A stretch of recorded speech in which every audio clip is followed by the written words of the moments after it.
Hoy vamos a hacer un paréntesis en Escuela Dominical. No vamos a hablar de ángeles hoy.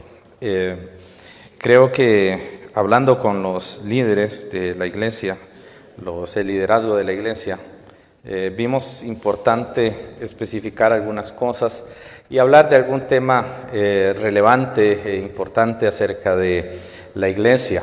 ¿Alguno de ustedes ha oído la frase perpetuidad de la iglesia? ¿Quién ha oído esa frase? Ok, solamente un hermano. ¿Nunca han oído esa frase? ¿Perpetuidad de la iglesia? ¿No? Okay. ¿Qué es algo perpetuo? ¿Alguien me podría decir? ¿Qué es algo perpetuo? Ok, es decir, siempre. ¿Qué más? ¿Otra cosa que sea perpetuo? Saben que lo perpetuo tiene que tener inicio, pero no tiene final, ¿verdad? Siempre tiene que haber un principio. No es eterno, que es diferente. La eternidad es algo que no tiene principio ni tiene fin. Cuando hablamos de perpetuidad, estamos hablando de algo que ha sido establecido, pero que no puede cambiarse.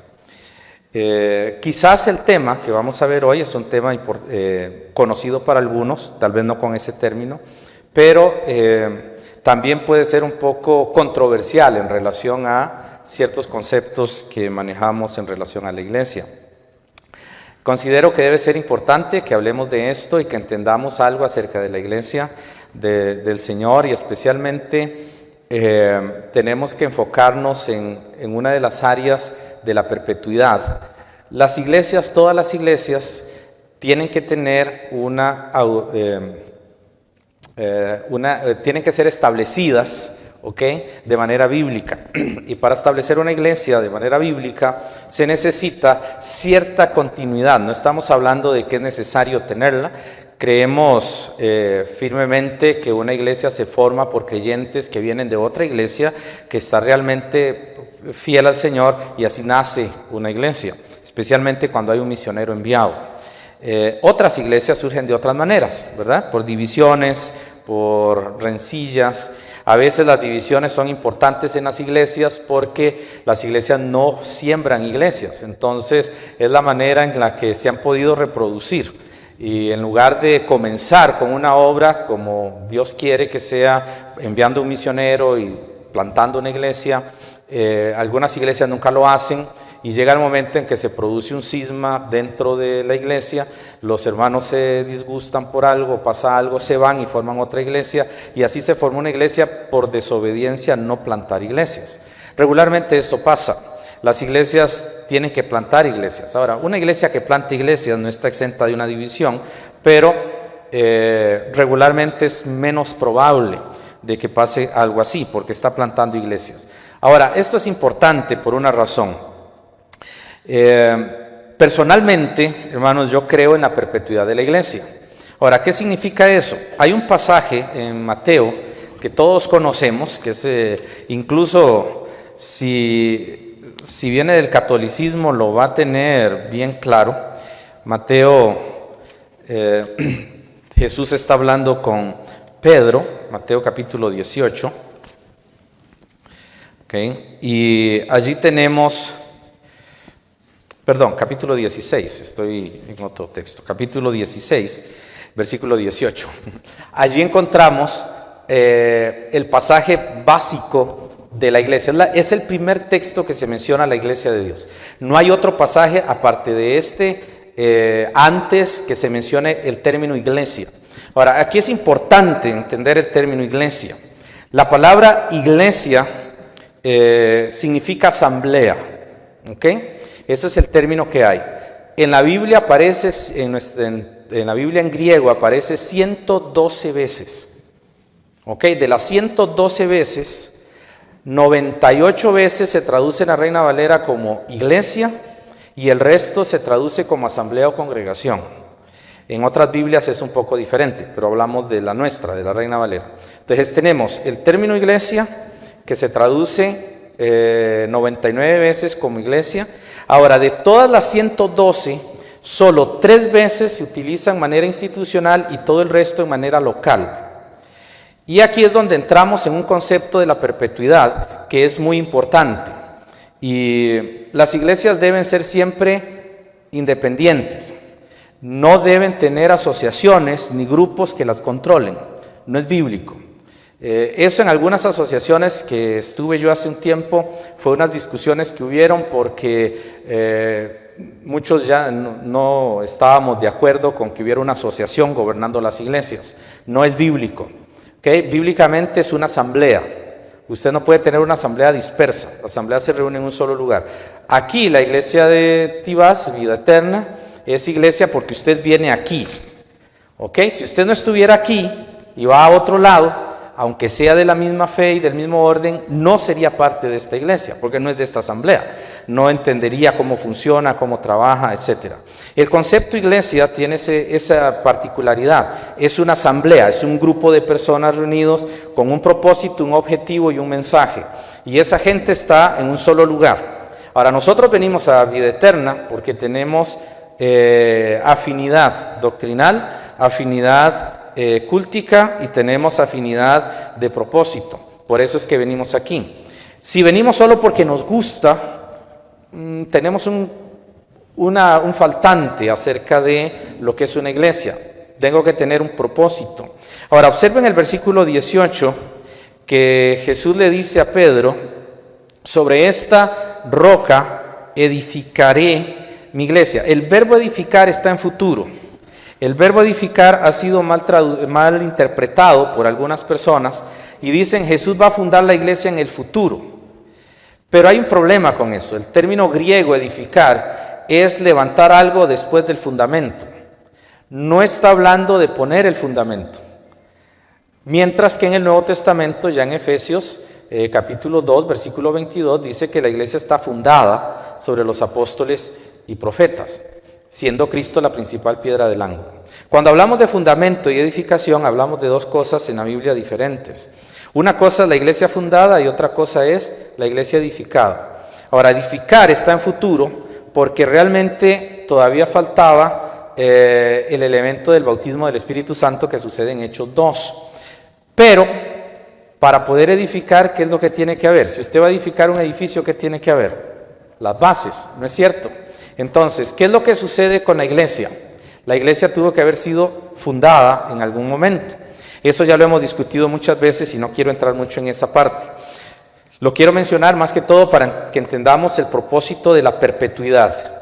Cuando hablamos de la iglesia de Jesucristo, mucha gente cree que Hechos 2 es el inicio de la iglesia.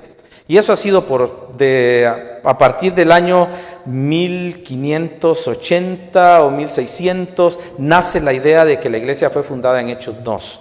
Antes de eso no existía ese concepto. Ese concepto nace porque Juan Calvino y Martín Lutero, al ser expulsados de la iglesia católica, se quedaron sin iglesia. Entonces Juan Calvino y Martín Lutero, que siempre le llamaron a la iglesia católica la Santa Iglesia Universal de Cristo, y nunca se desprendieron de eso, al ser expulsados de la iglesia católica, tuvieron que reestructurar su teología. Entonces, en la estructura de la teología, ellos tienen que ver cómo hacen para ser parte de una iglesia de la que ya no son parte. Entonces, ¿qué es lo que hace Juan Calvino? En el libro de Instituciones, en uno de sus largos y aburridos capítulos, dice que una de las causas que Dios dijo en Mateo 16, es que la iglesia sería invisible y universal. Usted no lo encuentra ahí, o sea, usted lo ve, ahí no está, él lo dijo, pero ahí no está, usted no lo puede ver, no puede ver el concepto ni de invisible ni de universal. Ahora, ¿por qué él mencionó eso? Porque él no quería desprenderse de un grupo grande de personas y no quería perder un grupo de personas. Recordemos que la reforma protestante, más que religiosa, es política.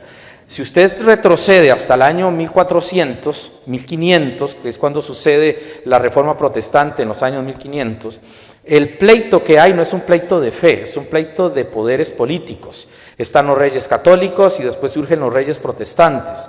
Y comienza a haber todo un problema político, porque la política de la época era total y absolutamente religiosa, como casi siempre en todo lugar sucede, ¿verdad? Ustedes saben que En nuestro país incluso nuestros presidentes últimamente han salido muy religiosos, ¿verdad? Y luchan por eso. La religión mueve la política. Eso, y en aquella época era mucho más todavía. Entonces, cuando ellos hacen eso, comienzan con la Iglesia Universal Invisible y así surge ese concepto que no aparece en la Biblia. No hay ni un solo pasaje bíblico donde diga que la Iglesia es invisible. Siempre he usado una frase de un pastor antiguo, de los años 1800. Este pastor decía: no quiero estar en la iglesia invisible que hace invisible a los miembros de la iglesia. Porque sucede algo interesante cuando usted cree en la Iglesia Universal. Usted entra en un conflicto y ahorita va a ver por qué hablamos de perpetuidad. Cuando usted habla de Iglesia Universal, usted no puede decir que una iglesia tiene falsa doctrina o que una iglesia tiene un falso pastor. Usted no puede decir eso porque todos son miembros de la Iglesia Universal. Ahora, entramos en un conflicto con el problema de la Iglesia Universal. Si la Iglesia Universal, si todos son Iglesia de Cristo, todos los que dicen ser hijos de Dios e iglesias de Dios, todos son una sola iglesia, ¿por qué no tienen unidad de fe, unidad de doctrina y unidad de propósito? ¿Por qué el culto es diferente? ¿Por qué en algunos el énfasis es el pastor, el predicador, el profeta o lo que sea y no es la palabra de Dios? ¿Por qué sucede eso si la iglesia es de Cristo y tiene el Espíritu Santo? ¿Por qué hay tantas doctrinas? Porque no todas las iglesias son de Cristo. El problema es que el concepto de la Iglesia Universal le hace a usted abrir una puerta tan amplia que no puede filtrar lo que está bien y lo que está mal. Entonces la Iglesia Universal fue un concepto reformado para poder abarcar a una cantidad de gente que creían ciertos conceptos y atraerlos.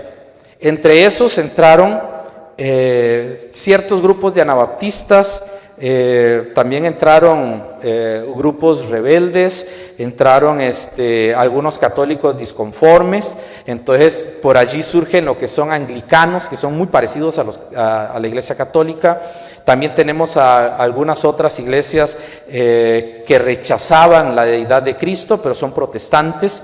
Eso nunca lo dicen en la historia de la Reforma Protestante, ¿verdad? Ni tampoco lo dicen en la historia de la iglesia. Arrio, por ejemplo, que hay toda una lucha teológica, y también tenemos a Arminio, que es hijo teológico de Juan Calvino, y también tenemos a los cristadelfinos, que nacen también por allí en el concepto de las iglesias evangélicas. Y entonces todo eso viene con una serie de aglomerados, que hay una lucha teológica, y quien triunfó pues fue Juan Calvino con su imposición de la iglesia, casi una ley saria, ¿verdad?, de la elección soberana, ¿verdad?, que lo aceptaban o se morían. Entonces así funcionó eso y así nace ese concepto de Iglesia Universal. Ahora, esto es importante por una razón. Cuando Jesús, vamos otra vez a Mateo 16, cuando Jesús viene allí, Él le dice a Pedro: tú eres Pedro, ¿ok? Eso en griego es Petros. Sobre esta roca, que en griego es Petra, dice: edificaré mi iglesia. Aquí hay un juego de palabras. Pedro es una pequeña piedra y Pedro en su carta dice que nosotros somos piedras vivas en un edificio. Estamos construyendo algo, somos parte de una construcción. Pero hay una piedra, hay una roca, porque Petros es una piedra pequeña, pero Petra es tipo montaña, es una roca muy, muy grande. Es diferente. ¿Cuál es la roca sobre la que Cristo edificaría su iglesia? ¿Cuál? ¿Alguien sabe? ¿Se anima a decirlo? Cristo mismo, ¿ok? Pero observe, estamos seguros, Cristo es la roca, ¿verdad? Pero en la frase, si usted observa bien la frase, observe la frase, aquí viene una cláusula, ¿sobre qué? Esta. Ahora, cuando se usa esa cláusula, tiene que haber un sujeto anterior que la conecte. ¿Cuál es esa roca? Esa roca está en el versículo 17. Verso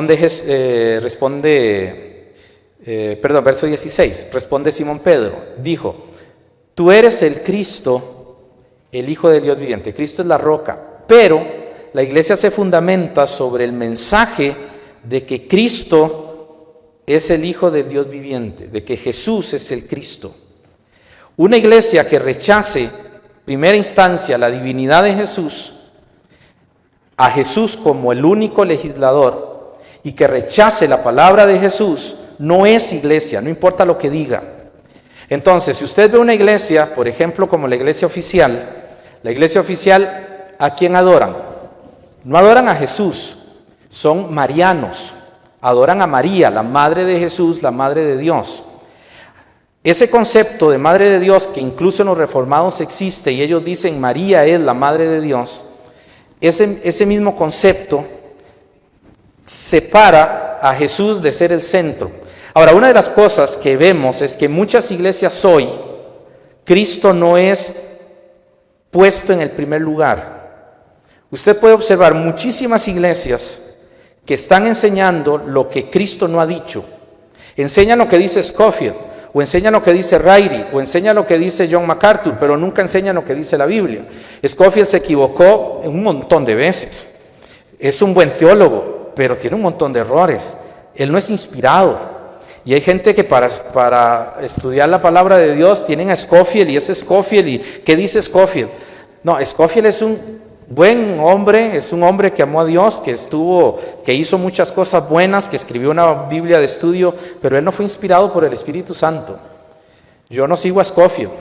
Ahora, el problema es que muchos cristianos creen que siguiendo ciertos parámetros, soy miembro de esa iglesia universal, porque la iglesia universal se fundamenta en confesiones.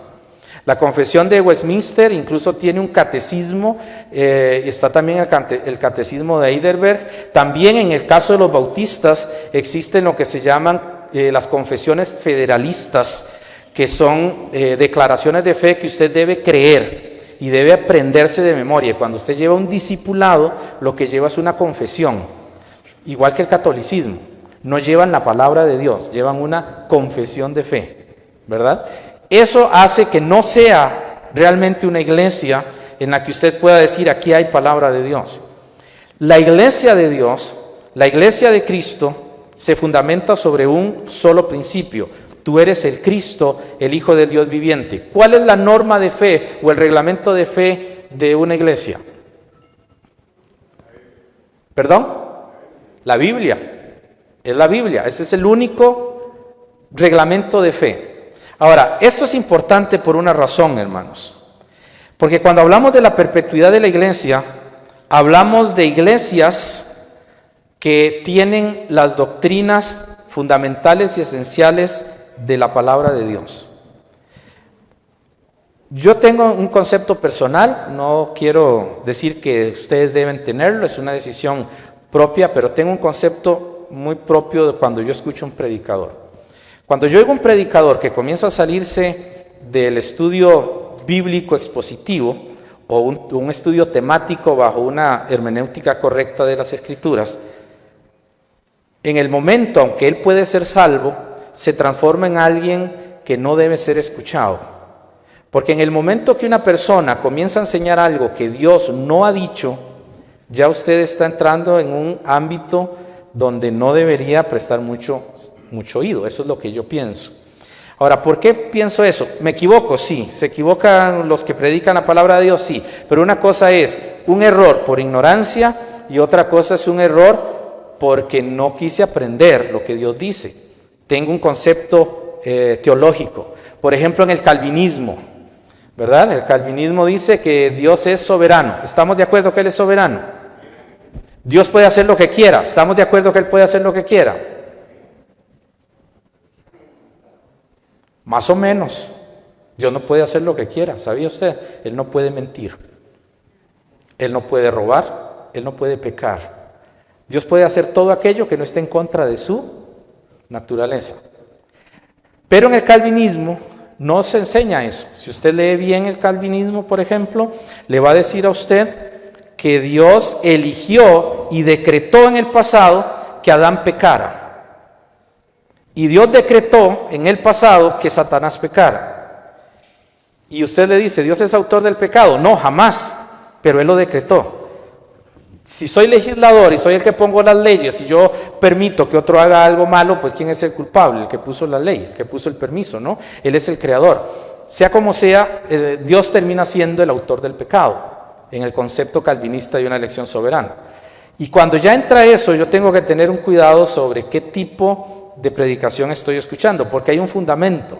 La salvación no es por elección. La salvación es por la fe en Jesucristo. Usted es salvo porque creyó en Jesucristo, porque entregó a Jesucristo su vida y Cristo le redimió, Cristo le rescató y usted se hizo miembro de Cristo, de la familia de Dios. Ahora, quiero que vean algo importante, hermanos, aquí, porque ya el tiempo se va muy rápido, ¿verdad? Bueno, por lo menos para mí. Vean lo que quiero que observemos. Cuando hablamos de perpetuidad de la iglesia, yo no estoy hablando de una herencia de iglesias. O sea, yo no estoy diciendo que esta iglesia, que es una iglesia de Cristo, al fundar otra iglesia, entonces esa iglesia sí es de Cristo, pero todas las demás no. No estamos diciendo eso. ¿Ok? Tampoco estamos diciendo que es una iglesia universal. Bueno, yo no creo en la iglesia universal. Creo en las iglesias locales y en la familia de Dios. La familia de Dios son todos los creyentes de todo el mundo, pero no son iglesia todos. Nunca he visto a la iglesia universal reunida y recoger ofrendas. Y eso es un reglamento de la iglesia. Tampoco lo he visto orar ni pedir por otros, porque realmente no nos conocemos. No sé si sabrán que hay muchas iglesias en Rusia que tienen una forma de ser como la nuestra, y sin embargo nosotros no sabemos nada de las iglesias de Rusia. Muy poco, ¿verdad? Los que hayan leído algo. Tampoco, hermanos, creo que se necesite un grupo de pastores para formar una iglesia. No creo eso. Yo creo que una iglesia debe tener una formación por parte de hermanos que salieron de una iglesia y comenzaron su obra teniendo un reconocimiento.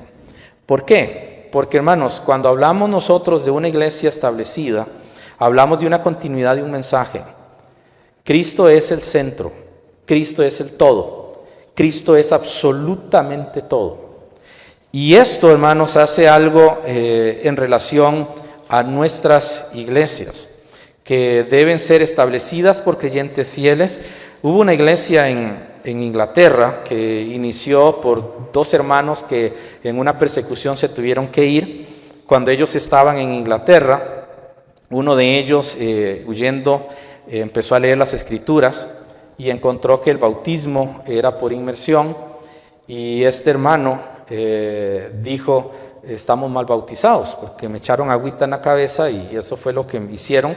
Algunos de niños, entre ellos ya habían algunos reformados grandes que habían sido bautizados por ablución y otros por aspersión, y estos hermanos llegan a un lugar y leyendo las Escrituras se dan cuenta que están mal bautizados, y entonces uno de ellos le dice al otro: estamos mal bautizados, pero no hay quien nos bautice.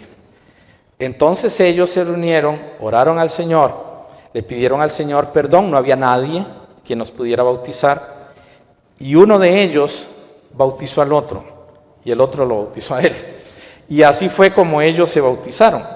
Habían aprendido en la palabra de Dios y estaban obedeciendo algo. A veces surgen esas cosas, cláusulas que no son normativas, pero que en momentos muy específicos podrían ser válidas. Así nace lo que se llama ahora Iglesias Bautistas Reformadas, por el señor Smith, ¿verdad? Nacen de esa forma. Ya para ir terminando, porque eran 5 minutos y ya llevo 10, quiero mencionarles un pasaje en Hechos, capítulo 19, versículo 39, por favor.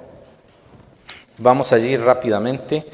Iba a poner una presentación, pero el tiempo no... La introducción era necesaria. Hechos capítulo 19, versículo 39.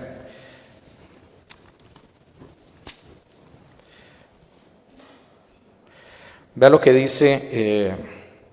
perdón, tengo mal el pasaje. Tengo mal el pasaje. Es versículo... Sí, lo tengo mal.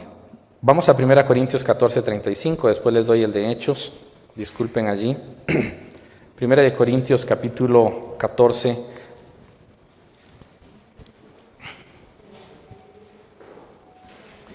Versículo 35. Está hablando de las mujeres y sobre la predicación. Y él dice allí, Pablo, si quieren aprender algo, pregunten en casa a sus maridos, porque es indecoroso que una mujer hable, ¿dónde? En la congregación. La palabra congregación allí es iglesia. Se está refiriendo a alguien reunido. Esa es la palabra congregación, es la misma de iglesia, eclesía. Ahora, ¿qué es lo que está mencionando Pablo? Eso de la mujer podríamos discutirlo en otra ocasión, pero lo que yo quiero enfatizar es que para Pablo la iglesia es un lugar donde usted está y los demás oyen. La iglesia no es un lugar donde usted no está ni nadie lo escucha. La iglesia no es invisible, no puede serlo, eso es imposible. Y tiene que ser local y visible. Aquí hay una iglesia. Aquí en Tibás hay 3 iglesias, 4 iglesias, no sé, que tienen buena doctrina, pero son iglesias locales, usted sabe dónde están, ¿verdad? Eso es una iglesia local. En la siguiente parte que vamos a tener, voy a continuar con esto, pero lo vamos a hacer desde allá arriba. Entonces voy a quedar acá para no continuar. Muchas gracias, hermanos. Hermano Eric, gracias por la paciencia. Dios me los bendiga.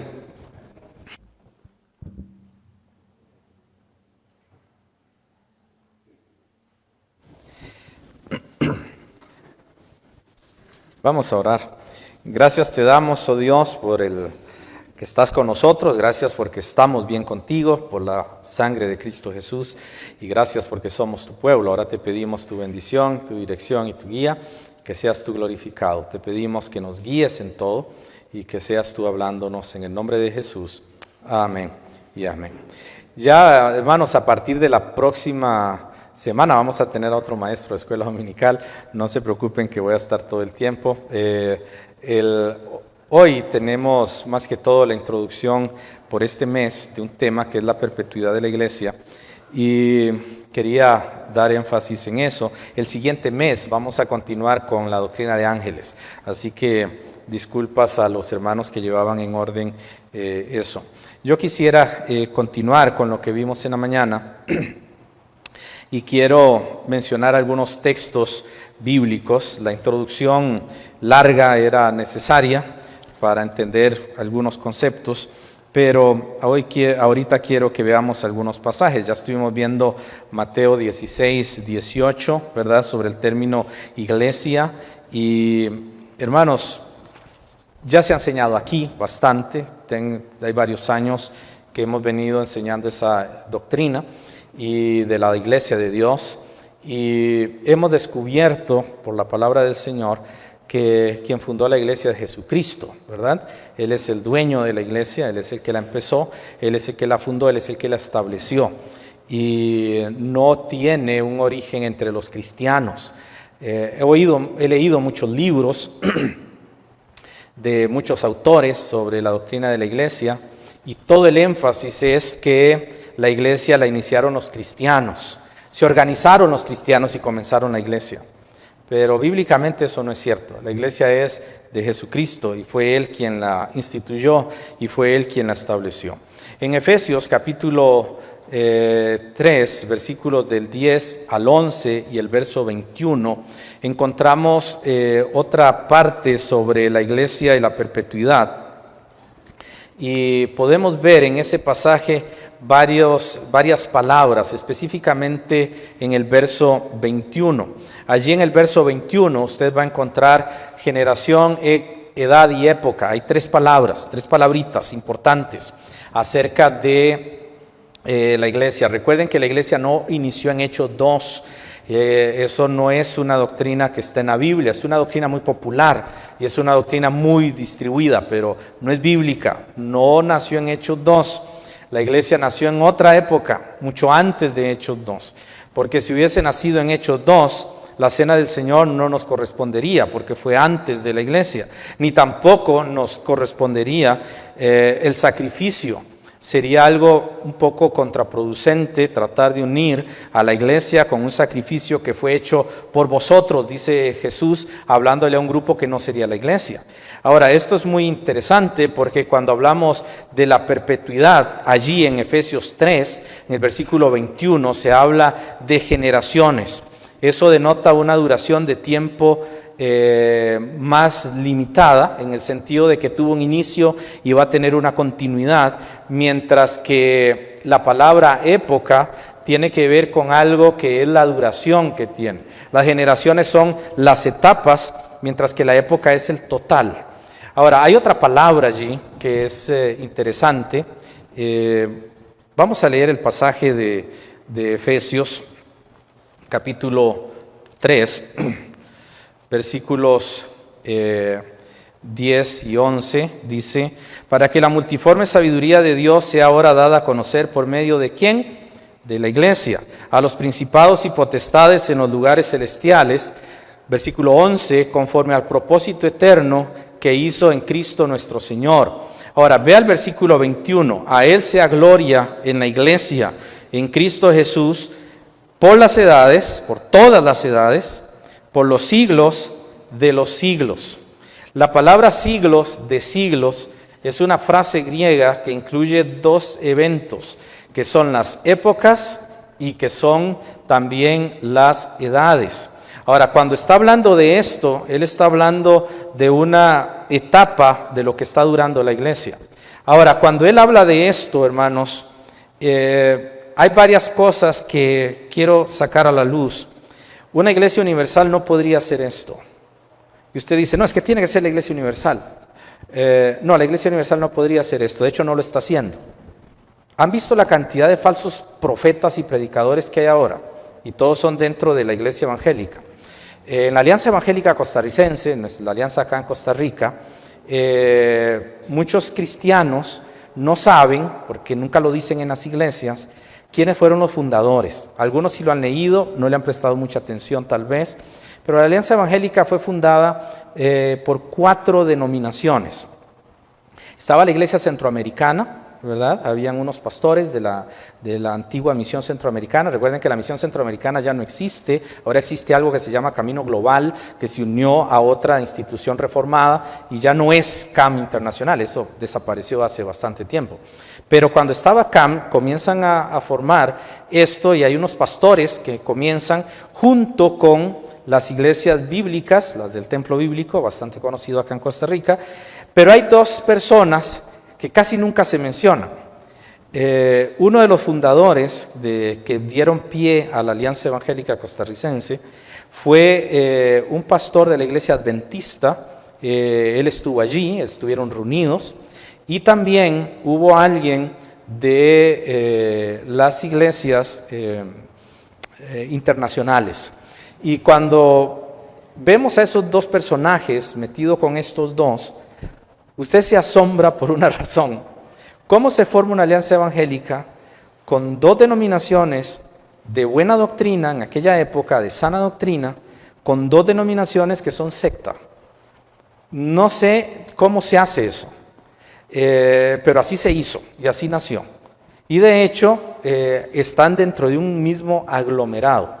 Y de ser parte de la alianza, tendríamos que aceptar una serie de doctrinas que no están en la Biblia y tendríamos que cerrar la boca porque estamos de acuerdo en que somos de la iglesia, ¿verdad? Y eso es un problema doctrinal. Observe que aquí en Efesios capítulo 3 es bastante claro en el versículo 9 que en esta dispensación el misterio escondido de los siglos en Dios va a ser mostrado, pero observe el versículo 10, la multiforme sabiduría de Dios sea ahora dada a conocer por medio de la iglesia. ¿Cómo hago con una iglesia que dice que si yo no guardo el sábado me pierdo? Y una iglesia que dice que la salvación es solo por fe en Cristo. ¿Cómo hago para coincidir con esas 2 cosas? No es posible. ¿Por qué las iglesias buenas cayeron?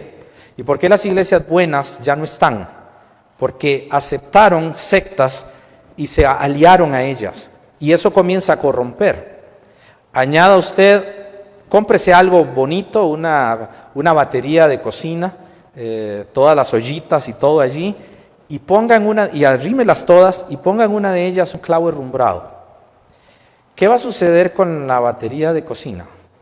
Y échale un poquito de agua. Está lo mayor, es lo mejor, pero el clavo va a comenzar a hacer un trabajo que va a llegar a ser irreversible. ¿Y qué va a suceder con eso? Hay que botarlo al final, porque todo se contamina.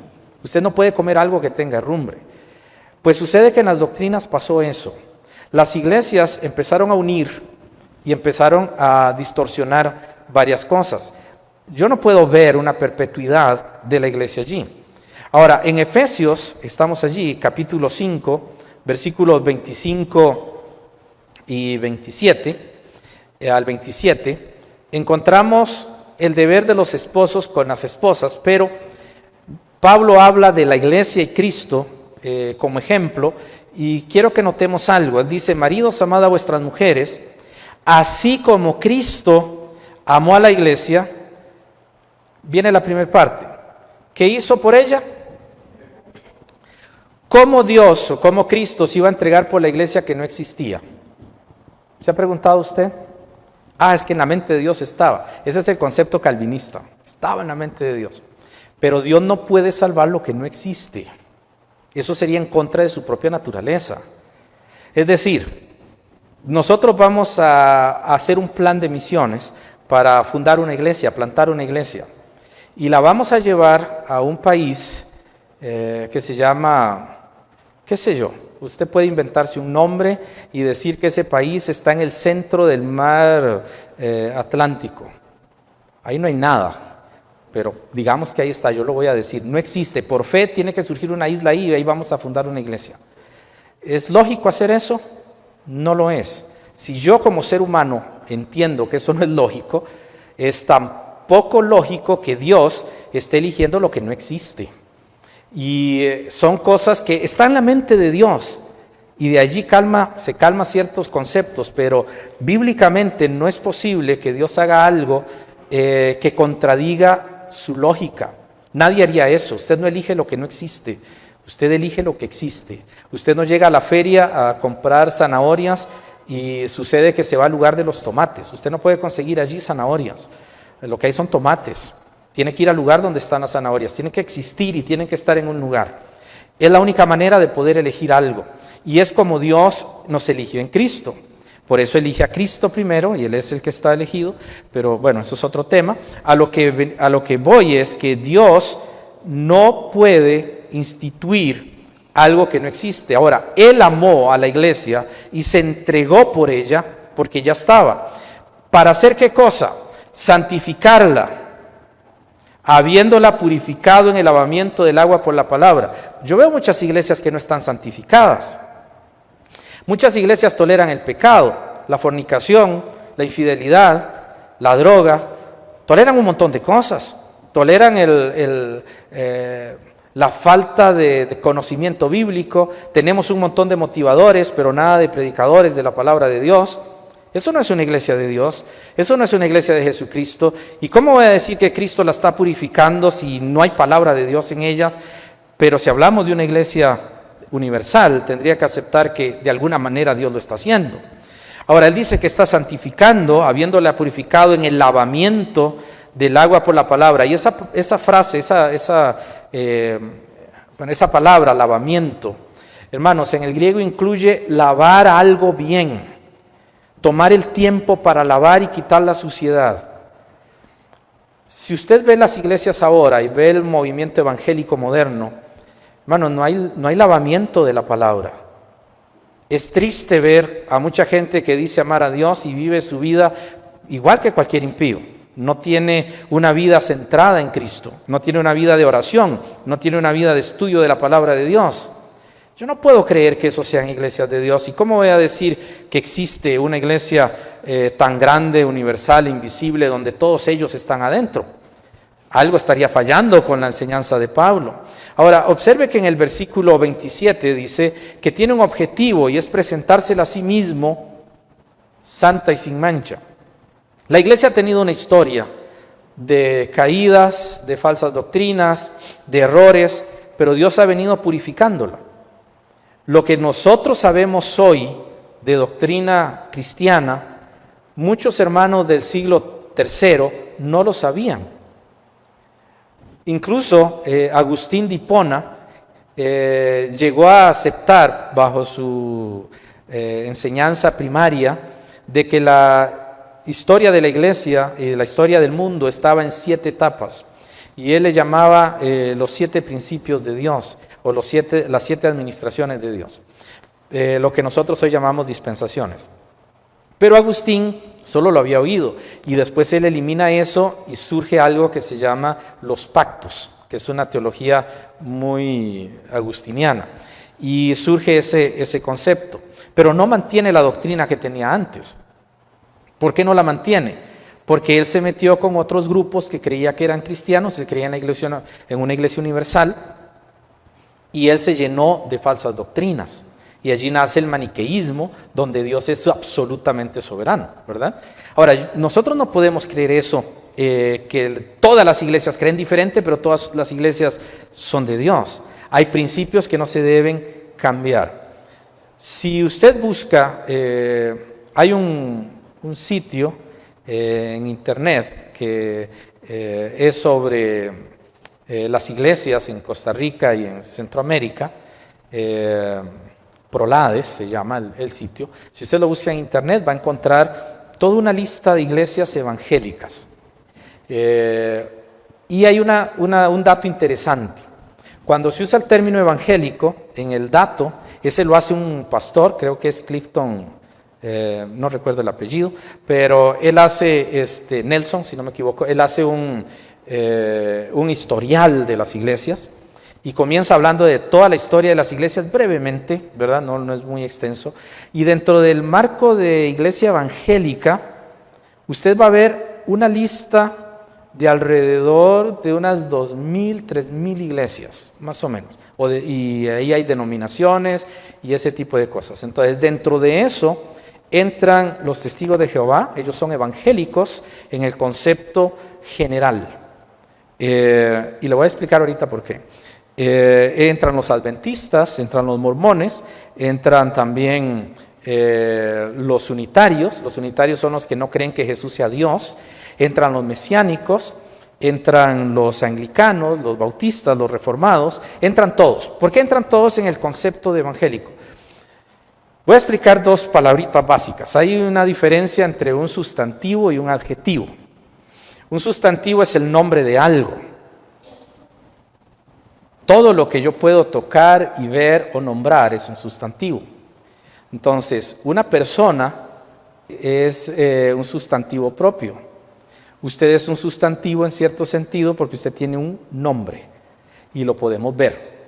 Yo soy en ese sentido, gramaticalmente hablando, un sustantivo. ¿Ok? Ahora, el adjetivo califica a un sustantivo. Y el adjetivo lo que hace es describir una cualidad de algo. No el total, pero sí una cualidad. Entonces, yo puedo decir, el piano, tenemos un sustantivo, pero hay un pianista. Y cuando yo hablo del que toca la música, puedo usarlo de manera adjetiva, porque realmente puede ser cualquier pianista. ¿Ok?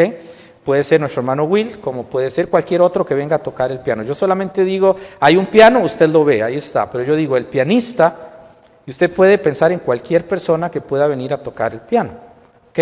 Es también un sustantivo, pero en ese sentido solo describo a alguien que toca el piano. Ahora, aquí hay algo interesante con esto. La palabra evangélico es precisamente un adjetivo, no es un sustantivo. Nunca lo ha sido.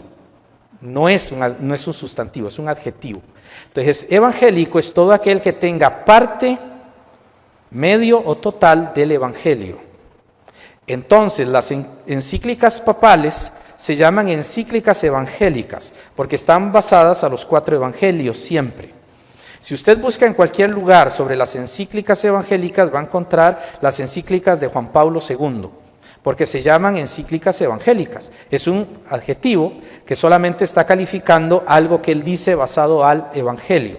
Es el caso de cualquiera. Si usted predica el evangelio, en ese sentido usted es evangélico.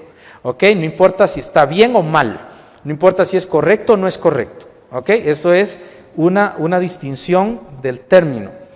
Mucha gente no comprende eso y creen que el término evangélico define una creencia. No define una creencia, define un origen. Me está describiendo que yo tengo parte en algo. Pero si usted ve a las ramas evangélicas y ya lo que nosotros, como que sabemos lo que es una secta y todo eso, definimos como evangélico, usted puede encontrar a las iglesias pentecostales. Hay alrededor de 700 a 800 denominaciones pentecostales con diferentes doctrinas. Todas son evangélicas, pero no todas creen lo mismo. Y entre esas hay una que es muy popular en la zona sur. Y usted va a la zona sur y usted la encuentra en todo lado. Se llama la Luz del Mundo. Ellos son pentecostales, ¿verdad? Y ellos están allí, es la Luz del Mundo.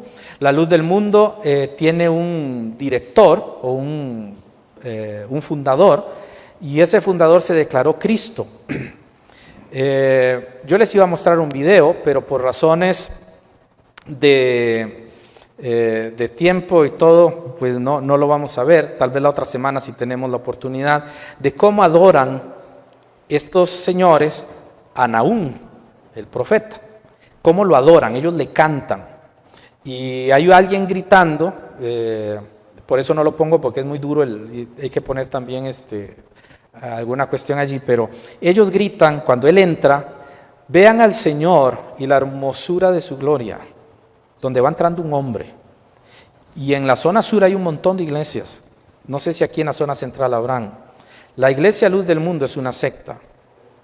Y a que no saben en cuál organización en Costa Rica, muchas de ellas están adentro. Cuando hablamos de evangélico, usted no tiene una definición clara. No es cierto que existe. Antes, en los años 50, 40, un evangélico era un no católico y regularmente era un misionero que venía de algún lado del extranjero enseñando una doctrina no católica. Entonces el término evangélico llegó a ser comprendido por los salvos como una identidad que lo hacía diferente al catolicismo. Lo que pasa es que hay muchos evangélicos, porque es un término empleado más que todo por el catolicismo para diferenciar a los que no son católicos. Y nosotros, por la costumbre, se fue metiendo el concepto y sabemos que no somos católicos y todo el mundo nos va a decir evangélicos, pero no define en sí una doctrina. Si usted no puede definir en sí una doctrina, ahorita, por ejemplo, si usted llega a cualquier iglesia que diga iglesia evangélica, usted va a encontrarse y va a toparse con un montón de sorpresas adentro. Eso no le define a usted una doctrina, para nada. Si usted llega a una iglesia que dice Iglesia del Nazareno, a usted le define algo, porque las iglesias del Nazareno tienen una doctrina muy específica de la santidad, donde dicen que usted puede llegar a un nivel donde ya no peca. Entonces la santidad es bastante buena. Algunos nazarenos creen eso, si no estoy equivocado, por lo menos he leído en algunos libros de ellos. Otros, como los metodistas, los de Wesley, algunos llegan a ese extremo también. Mantienen ese tipo de cosas. Ahora, si usted habla del pentecostalismo, es la raíz original del pentecostalismo, es la iglesia metodista. Ellos vienen de ahí, precisamente de los metodistas. Ahora, todo eso, a lo que quiero llegar es que un adjetivo nunca le da a usted una identidad, porque realmente usted no sabe qué hay adentro. Usted solo ve el nombre, pero las doctrinas cambian cuando usted entra. Ahora, entre un nombre y un adjetivo hay una gran diferencia. En Mateo, capítulo 28, versículos del 18 al 10, está el debido proceso, donde cuando un hermano peca, la iglesia tiene que entrar en ese debido proceso. Pero observe que Dios le da un nombre a su organización, y el nombre que le da es iglesia, asamblea. No hay otro nombre.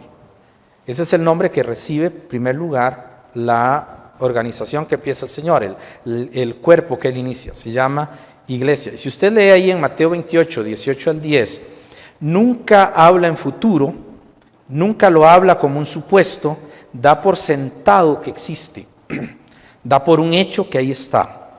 Ahora, es interesante que Él le da ese nombre, y yo creo que eso no es una discusión para nadie, que el nombre de los seguidores de Cristo y de los que nos reunimos sea iglesia. De hecho, es la forma más correcta en la que nos podemos identificar como una iglesia, la Asamblea de Cristo. ¿Okay? Somos todos los que estamos reunidos, esos son la iglesia. Ahora, viene algo, hermanos, que quiero mencionar en relación a la perpetuidad. Quiero que vaya a Hechos, capítulo 1.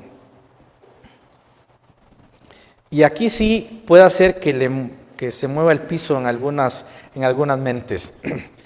Hechos, capítulo 1. Versículos 21 y 22. La iglesia está reunida y dice: es necesario pues que de estos hombres que han estado juntos con nosotros, todo el tiempo que el Señor Jesús entraba y salía entre nosotros. Verso 22. ¿Qué dice el verso 22?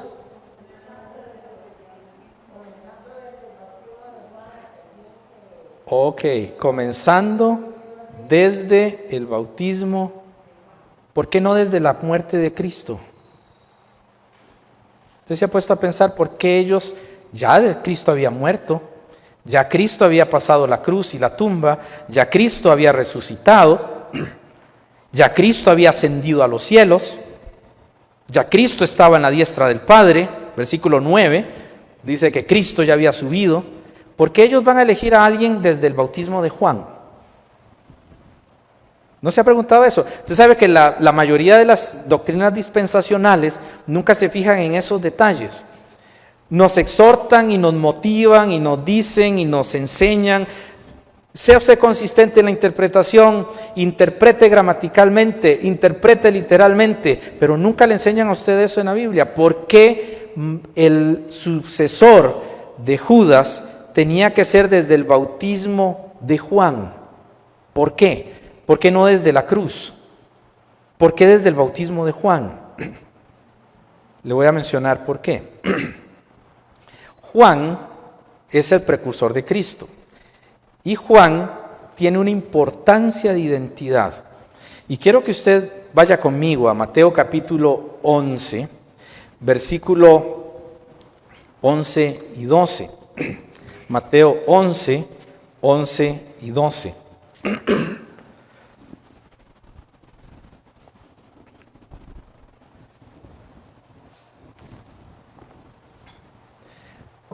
Dice el Señor Jesús: de cierto os digo,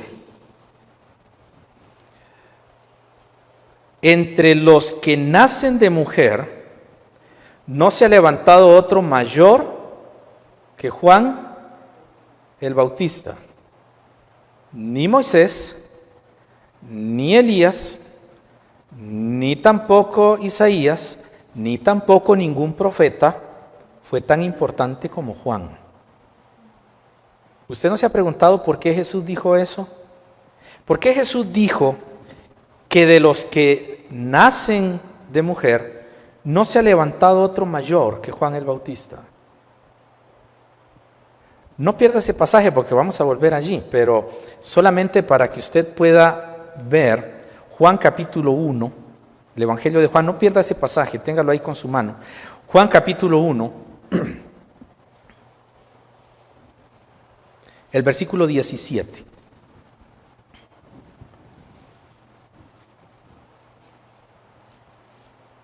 ¿Quién dio la ley?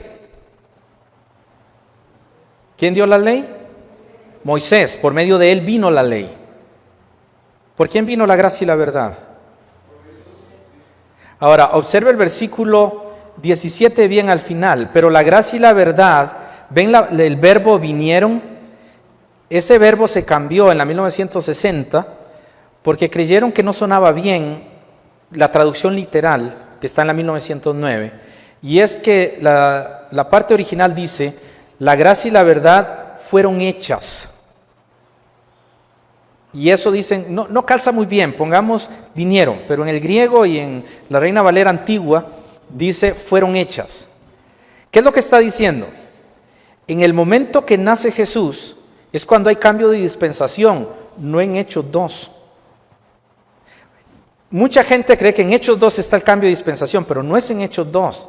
Porque si en Hechos 2 es el cambio de dispensación y Jesús vivió en la ley y todos los discípulos vivieron bajo la ley, ¿por qué los discípulos no guardaban el sábado?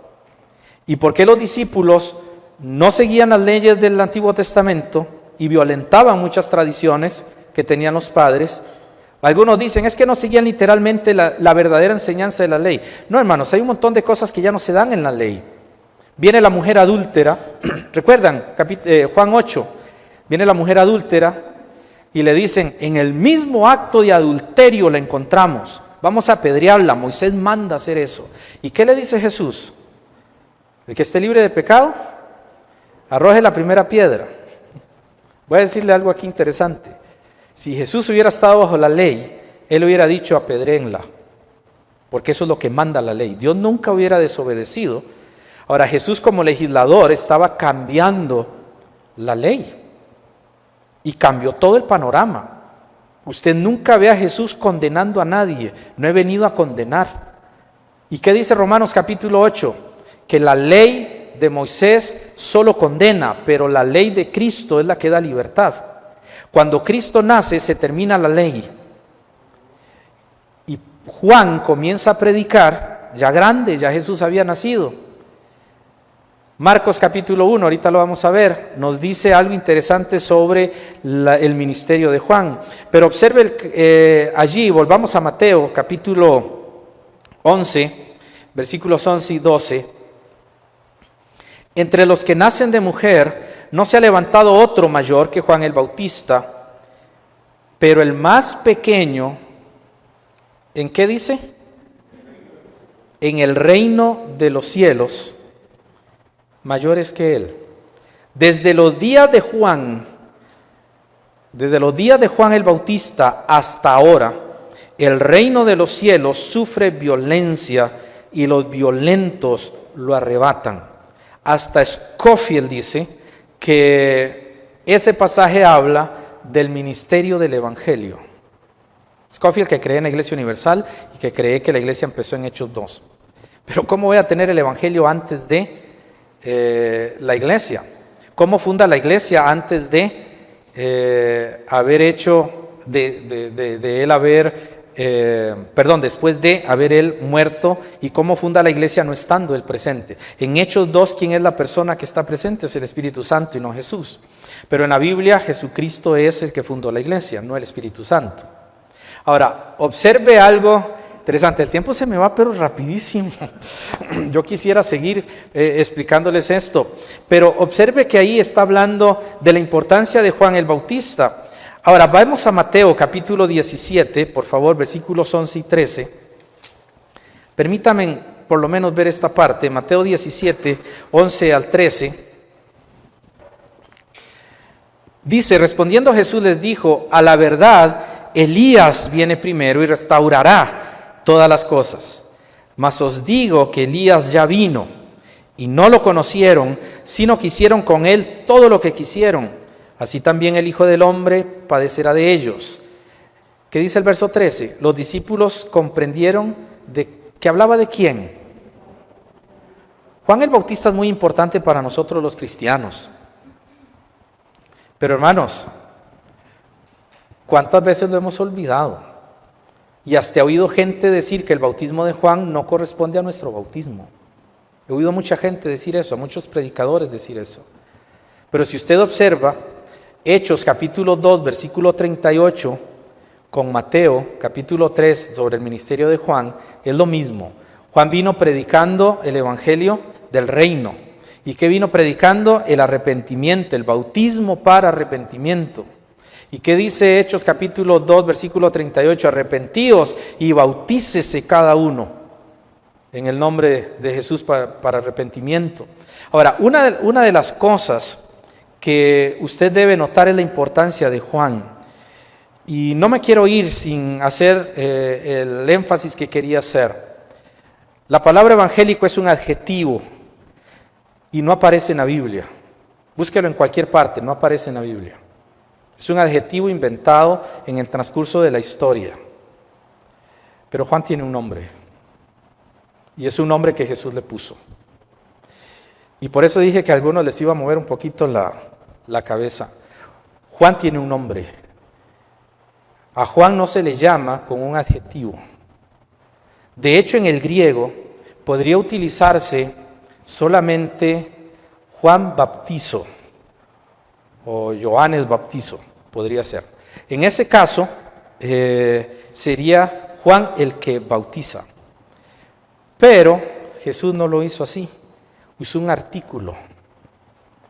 Y fue Jesús quien le puso el nombre. Usó un artículo. Usted léalo bien. No dice, lo que dice ahí es Juan, ¿qué cosa? El Bautista. Le dio un nombre. Y le voy a decir por qué le dio ese nombre. Y se lo voy a explicar brevemente. Porque el mensaje de Juan tiene una importancia radical. La importancia de Juan el Bautista es increíble. Es el mensaje que usted y yo predicamos siempre. Y se lo voy a mencionar. Mateo capítulo 3, versículo 8. Juan viene predicando el arrepentimiento. No aparece en el Antiguo Testamento eso. Es un mensaje nuevo. El arrepentimiento y el bautismo. No aparece en el Antiguo Testamento el bautismo. Nunca. ¿Quién es el que trae el bautismo en agua? Juan. ¿Quién le dio el bautismo? ¿Por qué Juan viene bautizando en agua? ¿Alguien recuerda? Juan dijo, creo que en el Evangelio de Juan, capítulo 1, exactamente el texto no lo tengo, lo vamos a ver más adelante, pero Juan dice, el que me envió a bautizar, me dijo. Si usted lee esa frase y después sigue leyendo el texto, se va a dar cuenta que el que envía a bautizar a Juan es Dios Padre. Dios Padre envía a Juan a bautizar. Y por eso Jesús le dice a los discípulos, a los fariseos, yo les voy a responder con qué autoridad hago esto si me responden a una pregunta. ¿El bautismo de Juan de dónde era? ¿Del cielo o de los hombres? ¿Por qué Jesús hizo esa pregunta? Porque ¿quién fue el que mandó a bautizar a Juan? Dios Padre. El bautismo de Juan es el bautismo del cielo. No puedo cambiar eso, ni usted, ni yo, ni nadie. Eso es lo que está allí en la Biblia, es lo que Jesús dijo. El bautismo de Juan, ¿de dónde era? ¿Del cielo o de los hombres? Es del cielo. Por eso mucha gente, cuando yo les he hablado sobre el bautismo en agua, que hay que hacer por inmersión, no comprenden eso, ¿verdad? Sí, señor.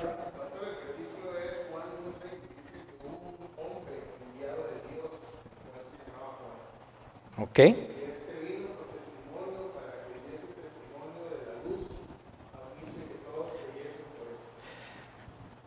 Vea el propósito de Juan, hermanos. Vea el propósito de Juan. Hemos hablado tanto de cristianismo y hemos omitido a Juan y mucha gente quiere quitar a Juan, pero Juan es muy importante. Tiene un mensaje.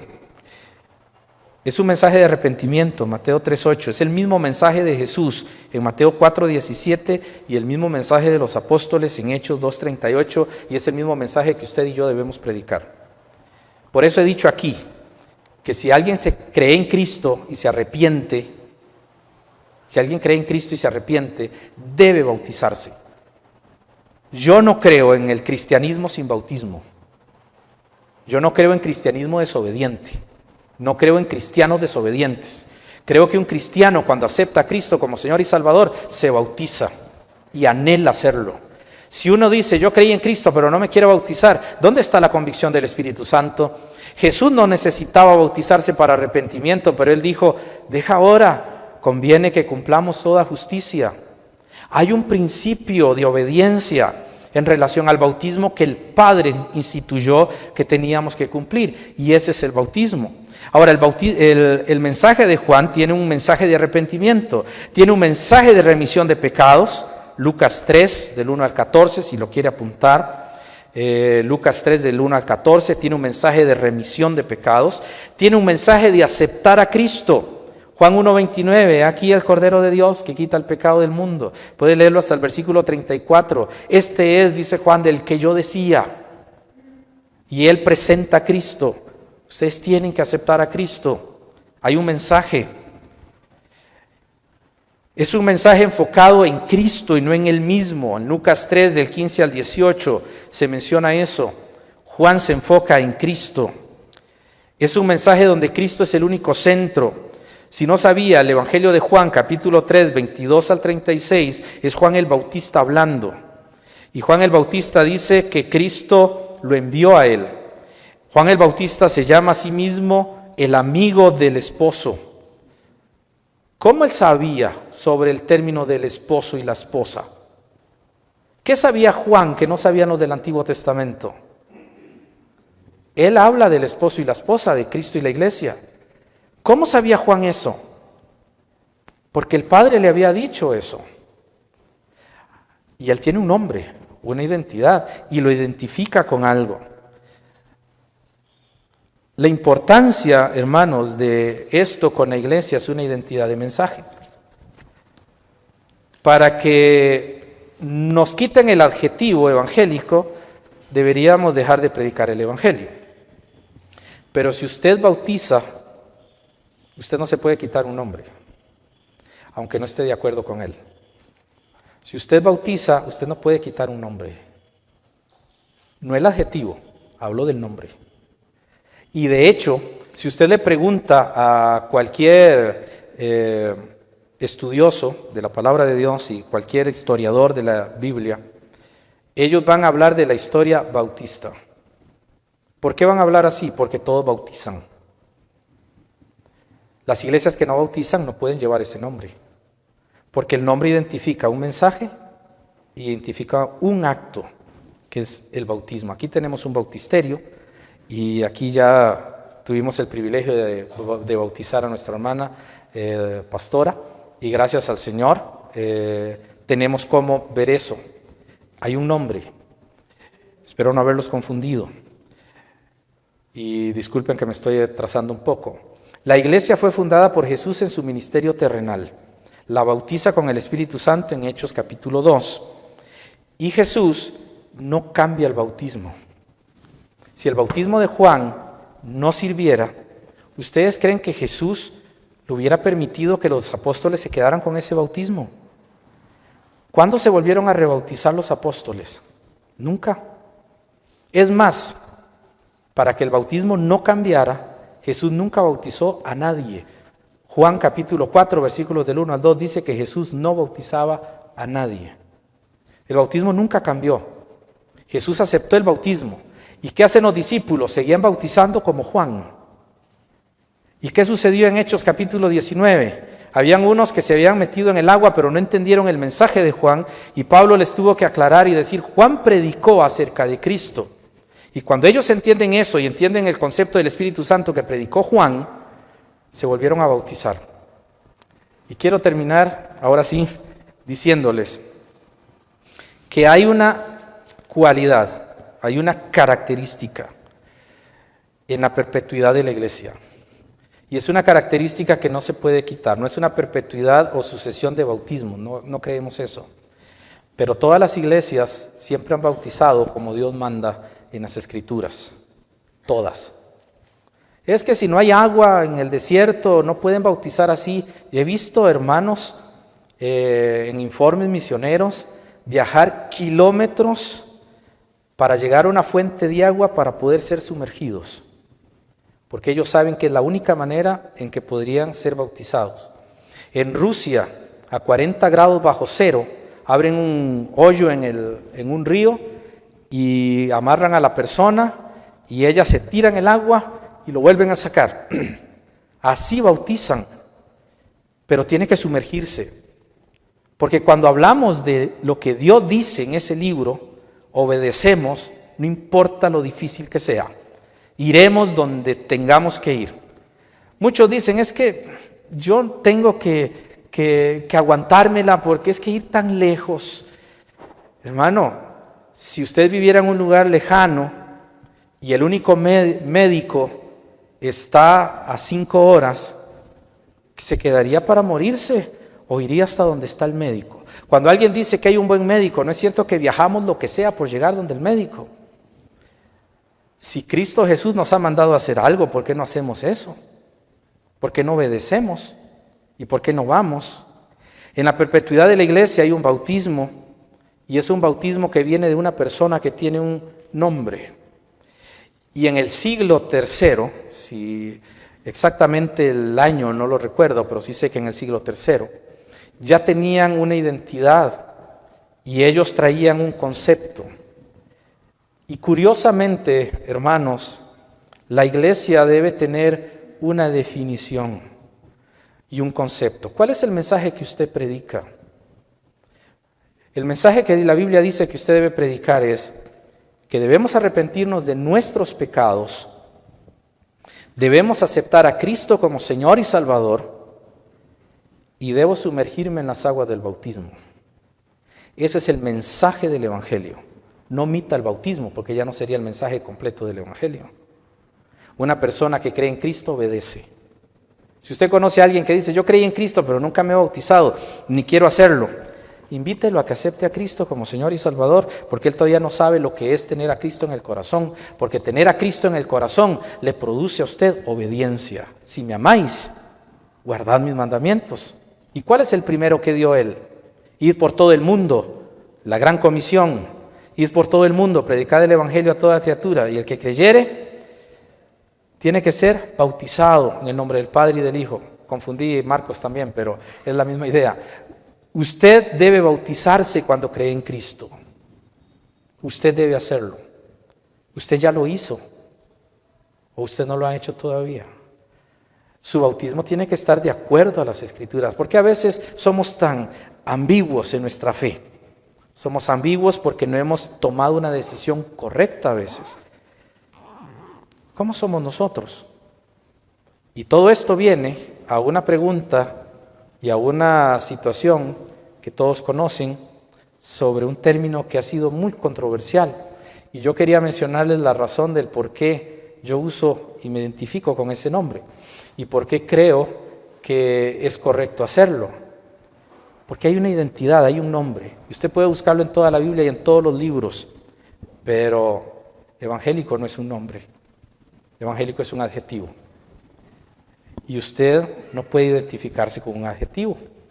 Puede ser descrito con un adjetivo, pero nunca identificado con un adjetivo. Para poder ser identificado, usted necesita un nombre. Y eso es importante. Así que, teniendo en cuenta lo que Dios dice en su palabra, es decisión de cada uno cómo me identifico y con qué mensaje me identifico y hacia dónde voy. Esto lo expliqué en una reunión de líderes y no lo pudieron comprender, porque no pudieron comprenderlo. La otra semana hablaré sobre otro concepto, pero espero que hoy usted haya entendido por lo menos la parte bíblica de lo que yo estoy mencionando, sin haberlo dicho abiertamente. Así que nos vamos a poner sobre nuestros pies y vamos a orar. Porque el Señor nos ha dado a nosotros una identidad. Nos ha dado un mensaje. Y no es un nombre, hermanos, que debe ondearse por ondearse. Muchos nombres hay. Usted debe tener en su corazón una convicción. Yo desde que entendí la importancia de Juan el Bautista, lo estudié cada vez más y me ha impresionado lo maravilloso que ha sido Dios al darnos ese precursor. Lea la historia de Juan. Señor, tú que eres creador de los cielos y de la tierra, tú enviaste, Señor, muchos profetas. Desde Noé comenzaron a surgir mensajeros, personas que hablaban en tu nombre, importantes en su época. Al llegar el momento, Señor, enviaste a Moisés. importantísimo para el conocimiento de tu justicia y de tu santidad. Pero llegado el tiempo, tú enviaste a Juan. Y Juan, Señor, fue gestado en el vientre de su madre 6 meses antes de tu Hijo Jesús. Pero se encontraron y Juan supo allí en el vientre que estaba a la par del Mesías. Y Juan nace, Señor, dentro de un parámetro diferente a la ley.